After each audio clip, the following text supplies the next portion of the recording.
Welcome to The Explainer. Today, we're jumping into one of the wildest stories out there, the raising of Lazarus. Now, yeah, it's about a guy who died twice, which is a lot, but it's so much more than that.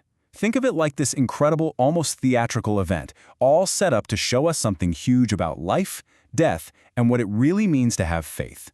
I mean, think about it. If your absolute best friend was dying, how fast would you get to their side? You drop everything, no question. But here's where the story of Lazarus gets weird right from the start. Instead of sprinting to his dying friend, Jesus just waits. And that delay is at the very heart of this whole thing. So, yeah, let's unpack that paradox.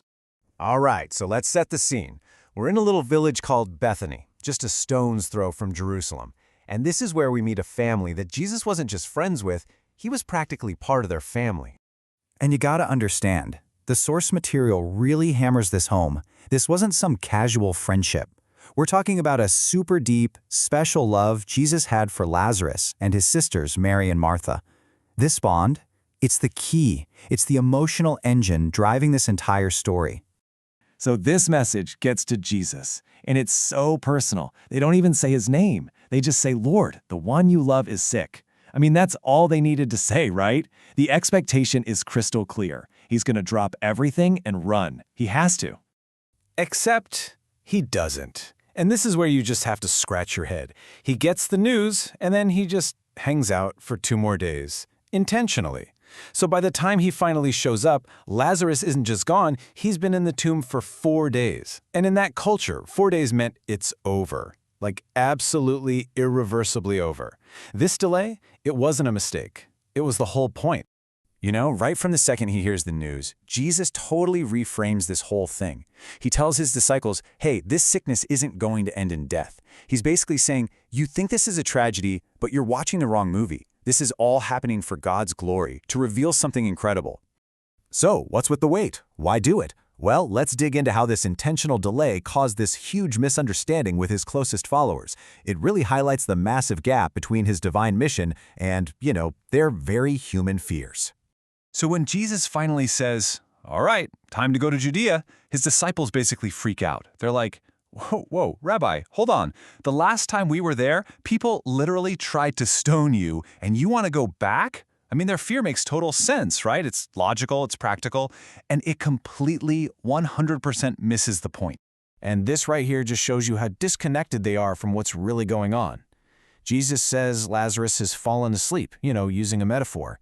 The disciples take it completely literally. They're like, oh, awesome! If he's sleeping, he'll get better. So Jesus has to just spell it out for them. No, guys, Lazarus is dead. And then, and get this, he says he's glad he wasn't there because what they're about to see is going to build their faith like nothing else could. Okay, so let's fast forward to the arrival in Bethany. The mood is just heavy. It's thick with grief. And Jesus walks right into the middle of all this human suffering, where his big picture divine purpose is about to crash right into some raw, painful doubt. Think about this. The first words he hears from both Martha and later Mary are the exact same. Lord, if you had been here, my brother would not have died. Wow. It's a statement of faith, sure, but it is just dripping with accusation and so much pain. It's the cry of anyone who's ever felt like help just came too late. It makes this huge theological story feel so incredibly human. And how does Jesus respond to Martha's pain? He doesn't just say, I'm so sorry for your loss. He makes one of the most mind-blowing claims in history. He doesn't say, oh, I can do a resurrection. He says, I am the resurrection. You see the difference? He's completely shifting the focus from an action he can perform to the very essence of who he is. And all of this brings us right to the tomb. I mean, this is it. This is the moment of truth. This is where all the talk, all the theory has to become reality, where words have to be backed up by an action that just shatters the laws of nature. His command is so simple. Roll away the stone.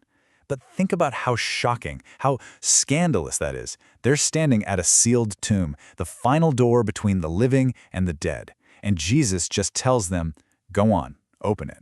And Martha, who's always the practical one, she just can't help herself. She objects. But Lord, there's going to be a stench. He's been in there for 4 days. And her protest isn't just about it being gross, it's a statement of fact. 4 days in that heat, it meant decay. It meant this is final. She's voicing the cold, hard, physical reality of death. And Jesus just gently brings her right back to what he said at the very beginning of all this. Did I not tell you that if you believe, you will see the glory of God? He's connecting belief not with some fuzzy, abstract hope, but with something she's about to physically see. This is the moment of truth. And then he speaks. It's not a prayer, it's not a request. It's a command. Lazarus, come forth. He's talking to a man who's been dead for 4 days, like he's just calling him in from the other room. And then, out of the darkness of that tomb, the impossible happens. Lazarus walks out. Okay, so here's the bottom line. Raising Lazarus was so much more than just an amazing miracle or some kind of magic trick. According to our source material, this was the ultimate sign. This was the final, can't-be-denied demonstration of who Jesus was and what his mission was all about, right before his own death and resurrection. So let's really break down the key takeaways here. First, that delay, it wasn't about being cruel, it was about creating a situation that was so completely hopeless, so impossible, that when the glory of God was revealed, nobody could deny it. Second, it shows that even with all that divine power, Jesus totally feels our human pain. He weeps with Mary and Martha, even though he knows how the story ends. And finally, you have to see this whole thing as a preview. It's like the ultimate movie trailer for the new life he's offering, showing everyone he has complete and total authority over death itself. And that really leaves us with this one big question. See, the story of Lazarus isn't just about something that happened 2,000 years ago. It's a challenge for you and me, right here, right now. It's asking us, can we believe in the power of resurrection, in the possibility of new life, even when we're standing in front of our own 4 days dead situations, even when all logic is screaming that it's just too late?